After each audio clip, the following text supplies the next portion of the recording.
Talking class 11th class sociology, इसके अंतर्गत बेटा रिवीजन वर्क। ठीक है, रिवीजन में जो भी हमने आज तक करा है उसको हम रिवाइज कर रहे हैं। जैसे सामाजिक संरचना किसे कहते हैं? सामाजिक संरचना प्रत्येक समाज जो है किसी न किसी समूह, वर्ग, रीति रिवाज, परंपराएं, इन सभी से जो है समाज की रचना होती है। ठीक है, अब समाज की रचना होती है बेटा, तो इससे क्या होता है कि प्रत्येक समाज में जो है वर्ग पाए जाते हैं, समूह पाए जाते हैं, रीति रिवाज, परंपराएं पाई जाती हैं। तो इन्हीं की जो है क्रमबद्ध जो एक समाज को बनाती है, यही सामाजिक संरचना के अंग है। इन्हीं चीजों की जो क्रमबद्धता है उसी को हम सामाजिक संरचना कहते हैं। ठीक है, यानी कि प्रत्येक समाज सामाजिक समूह, वर्ग, रीति रिवाज, परंपराओं का योग होता है, उसी को हम सामाजिक संरचना कहते हैं। ठीक, फिर है बेटा सामाजिक प्रक्रिया। सामाजिक प्रक्रिया किसे कहते हैं? तो ठीक है, सामाजिक प्रक्रिया या सामाजिकरण की प्रक्रिया क्या होती है? तो सामाजिकरण की प्रक्रिया वो होती है कि जब व्यक्ति बेटा जन्म लेता है तो उस समय वो जो है एक पशु के समान होता है, वो बिल्कुल उसको तौर तरीके कुछ पता नहीं होता है। लेकिन धीरे धीरे जब वो व्यक्ति जो है समाज में रहता है, अपने परिवार के बीच रहता है, रिश्ते नातों को पहचानना शुरू करता है और परंपराओं को सीखता है, समाज के अनुसार व्यवहार कैसे किया जाता है इस चीज को सीखता है, तो इसे जो है सामाजिकरण की प्रक्रिया कहते हैं। ठीक है, अगला है अनुलोम विवाह क्या है?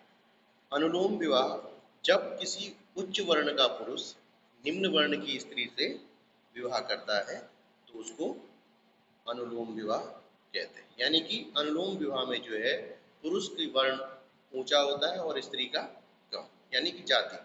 निम्न जाति उच्च जाति का पुरुष जब निम्न जाति की कन्या से विवाह करता है उसको अनुलोम विवाह कहते हैं। फिर है प्रतिलोम विवाह, ये अनुलोम का उल्टा है। इसमें जो है उच्च जाति की स्त्री और निम्न जाति के पुरुष का विवाह होता है, उसको प्रतिलोम विवाह कहते हैं। ठीक है, अब तीसरा है शहरों की प्रमुख समस्याएं क्या है? आजकल देख रहे हैं कि हर जगह नगरीकरण की प्रक्रिया जोरों शोरों पर है। जो गांव है वो धीरे धीरे नगरों में कन्वर्ट हो रहे हैं। तो परिवर्तन का ये काम क्यों? समस्याएं क्या होती हैं? गांव में देखो वातावरण बहुत साफ स्वच्छ रहता है, लेकिन शहरों में जो है प्रदूषण बहुत ज़्यादा पाया जाता है। यानी कि पहली समस्या प्रदूषण की हो गई। ठीक है बेटा, दूसरी समस्या हो गई आवास। आवास की बड़ी समस्या है शहरों में।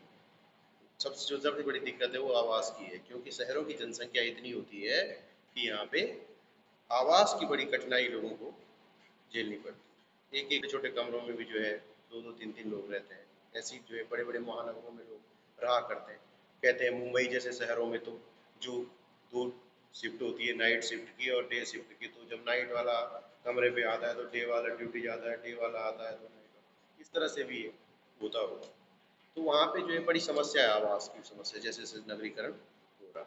सबसे पहले प्रदूषण की समस्या है, उसके बाद आपकी आवास की समस्या है, फिर कई सारी, अब शहरों में देखो कई नियंत्रण की समस्या है, शहरों में देखो प्रदूषण है।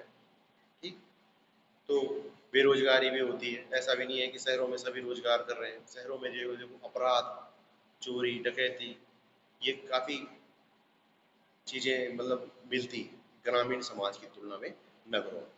फिर बहुत ज़्यादा जनसंख्या है, जनसंख्या की समस्या है शहरों में बहुत ज़्यादा। मतलब यहाँ पे जो है जनसंख्या इतनी ज़्यादा है कि संसाधन इतने हैं।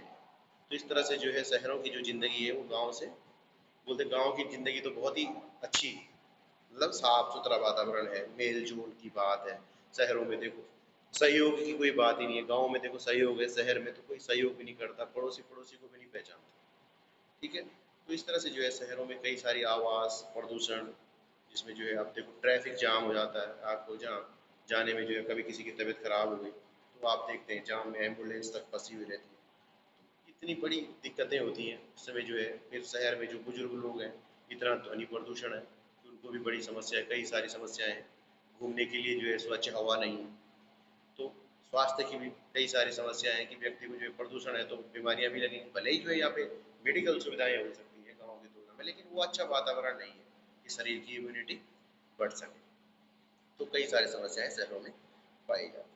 फिर मेन जो है शहरों में जो है प्रदूषण और आवास की समस्या और जनसंख्या की जो समस्या है वो सबसे ज़्यादा देखने को मिलती है। यहाँ पे जो है जैसे अपराध मैंने भी बताया था आपको, इसकी भी काफ़ी दिक्कत है। फिर है बेटा, कुछ व्यक्ति अपना गांव क्यों छोड़ देते हैं? कुछ व्यक्ति अपना गांव क्यों छोड़ देते हैं? आजकल जो है बड़ी समस्या है, ये क्वेश्चन जो है बड़ा मुद्दा है कि गांव से पलायन हो रहा है। तो क्यों हो रहा है गांव से पलायन? बेटा गांव में, आप कहने का मतलब ये है कि गांव में जो कुछ लोग गांव इसलिए छोड़ रहे हैं कि कुछ तो अपने रोजगार की तलाश में शहरों की ओर आ गए, क्योंकि गांव में रोजगार के साधन कम है। सरकार को चाहिए कि गांव में रोजगार के साधन उत्पन्न करे तो पलायन रोका जा सकता है।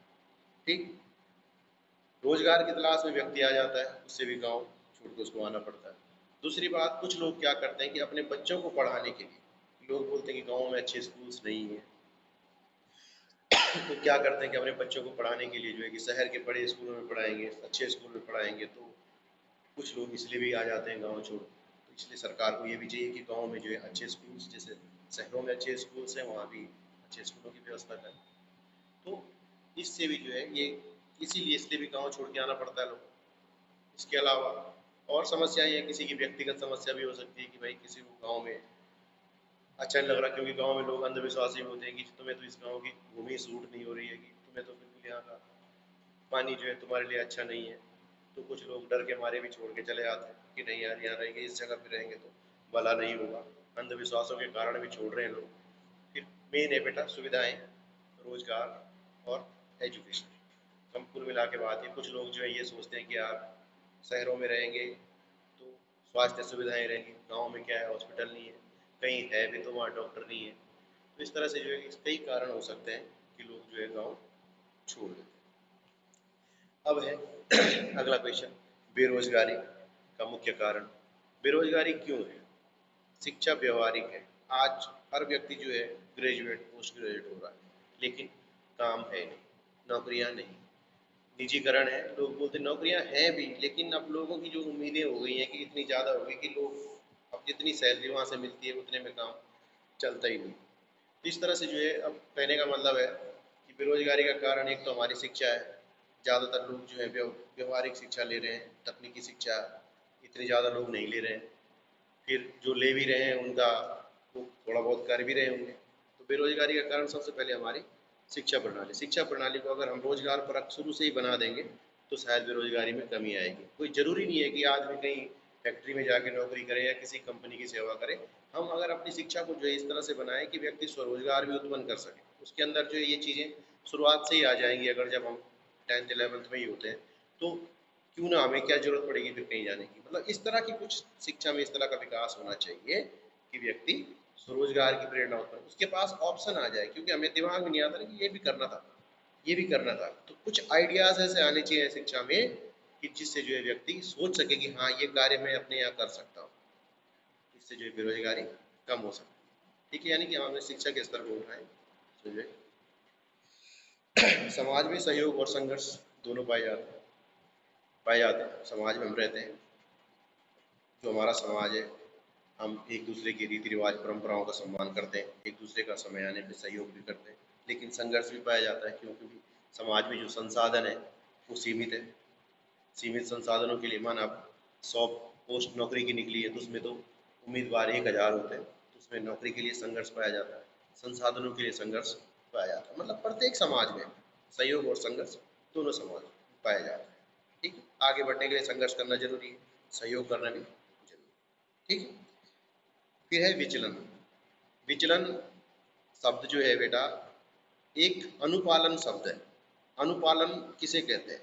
अनुपालन, व्यक्ति जब समाज के नियमों के अनुसार जो है बिल्कुल उस व्यवहार करता है, उसी को अनुपालन कहते हैं। कि भाई हमारे समाज में जो है व्यवहार करने के जो तौर तरीके हैं, उन्हीं के अनुरूप जब कोई व्यक्ति व्यवहार करता है तो उसको अनुपालन कहते हैं। लेकिन आपने एक चीज़ और देखी कि समाज में कुछ व्यक्ति जो है रीति रिवाजों की परवाह नहीं करते, वो उनके अपने ही विचार होते हैं।